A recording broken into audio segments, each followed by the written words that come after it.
अस्सलामु अलैकुम वरहमतुल्लाहि ताला बरकातुहू। आदाब दोस्तों, जैसा कि आप लोगों को मालूम है कि डीजेपी देश जनहित पार्टी से इस पार्टी के राष्ट्रीय अध्यक्ष, गरीबों के मसीहा, सोशल वर्कर, सोशल एक्टिविस्ट आदरणीय अरविंद बालू विश्राम जी ने मुझे सीतामढ़ी लोकसभा से चुनाव लड़ने का मौका दिया। मैं उनका शुक्रगुजार हूँ कि आज़ादी के बाद से लेकर अब तक पहली मर्तबा सीतामढ़ी में एक गरीब मजदूर किसान का बेटा जो आपके बीच चुनाव लड़ने की कोशिश कर रहा है और हिम्मत कर रहा है। तो तमाम जनता मालिक से यही रिक्वेस्ट और यही अपील है कि इस लोकतांत्रिक देश में अपने मत का सही उपयोग करें और ऐसे कैंडिडेट, ऐसे व्यक्ति को जिताने का काम करें जो आपके बीच रहता हो, जो आपकी समस्याओं को सुनने का काम करता हो और जिनके पास जाकर अपनी बातें रखना आसान हो। क्योंकि मैं इस बात को यूँ कह रहा हूँ कि सांप जो मीठा दूध पीने के बावजूद भी डस लिया करते हैं, इसी तरीके से पार्टियां कोई भी बड़ी नहीं होती हैं, मगर जो फेमस पार्टियां हैं कहीं ना कहीं इन्होंने आपके साथ दुर्व्यवहार करने का काम किया है, ठगने का काम किया है। और क्योंकि इस देश में मैं समझता हूँ कि 80% गरीब लोग वोट करते हैं, मगर टिकट किन्हें मिलता है? उन लोगों को मिलता है जिन्होंने दुकानें खोल रखी हैं और उस दुकान पर वो जाता है जो पूंजीपति होते हैं, उद्योगपति का बेटा जाता है और वहाँ से टिकट लेकर आता है। मगर वोट किसका होता है? आपका होता है। तो अगर आप इस समाज को बदलना चाहते हैं तो अपने आप को बदलना होगा, अपने आप से संकल्प लेना होगा।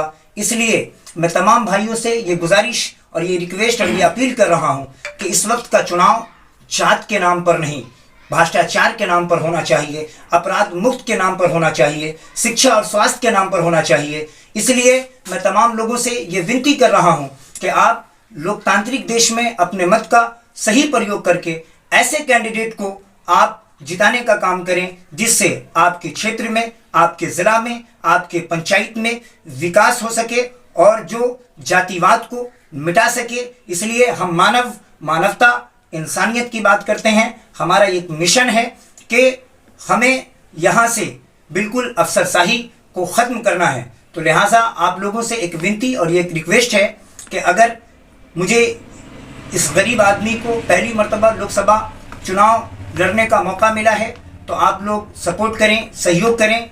और अगर आप सहयोग और समर्थन नहीं करेंगे तो वही हाल होगा आपका जो आज़ादी के बाद से लेकर अब तक आपके साथ होता रहा है आपके साथ। क्योंकि उन छात्र और छात्राएं जो हैं उनके दिलों से जा कर के पूछिए जिनके बच्चे छोटे छोटे स्कूलों में या सरकारी विद्यालयों में पढ़ते हैं, मगर आज बड़े बड़े पूंजीपति और उद्योगपति और इन नेताओं के बच्चे बड़े बड़े कॉलेजों में यूक्रेन, अमेरिका, लंदन, रसिया पढ़ने के लिए जाते हैं। मगर आज आपका बच्चा अगर बीटेक, एमटेक, एलएलबी, डीएलएड करना चाहता है या अगर किसी फील्ड में अगर जाना चाहता है तो वो संघर्ष करता है, उसके बाद कंपटीशन फाइट करता है, तब उसे जाकर मकाम और मंजिलें मिलती हैं। अगर आप चाहते हैं कि हमारा समाज बदले तो आपको अपने आप को बदलना होगा और बदलना इसलिए होगा कि आपको वोट का सही प्रयोग करना होगा। वरना जिस तरीके से ये नेतागण आपके साथ दुर्व्यवहार करने का काम किया और पूरे 5 साल झांकने नहीं आते हैं, उसी तरीके से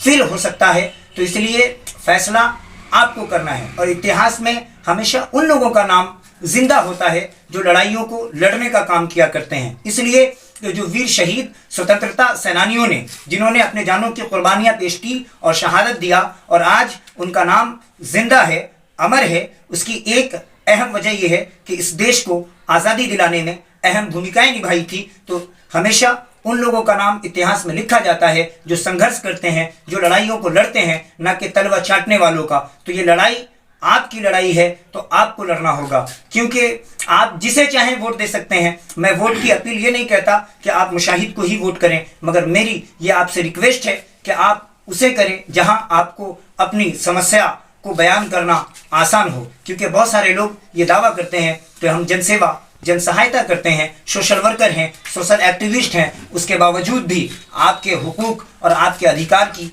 बात नहीं की जाती है। इसलिए दोस्तों, मैं आपके सामने फिर आऊँगा और नुक्कड़ सभा करके हर घर घर तक, जन जन तक जा करके ये पैगाम पहुंचाने की कोशिश कर रहा हूं कि आज एक गरीब का बेटा आपके बीच आया है। इसलिए 100 साल जिंदा रहना मकसद नहीं, काम वो कर जाओ जो तुम्हें 100 साल तक आदमी याद रखे।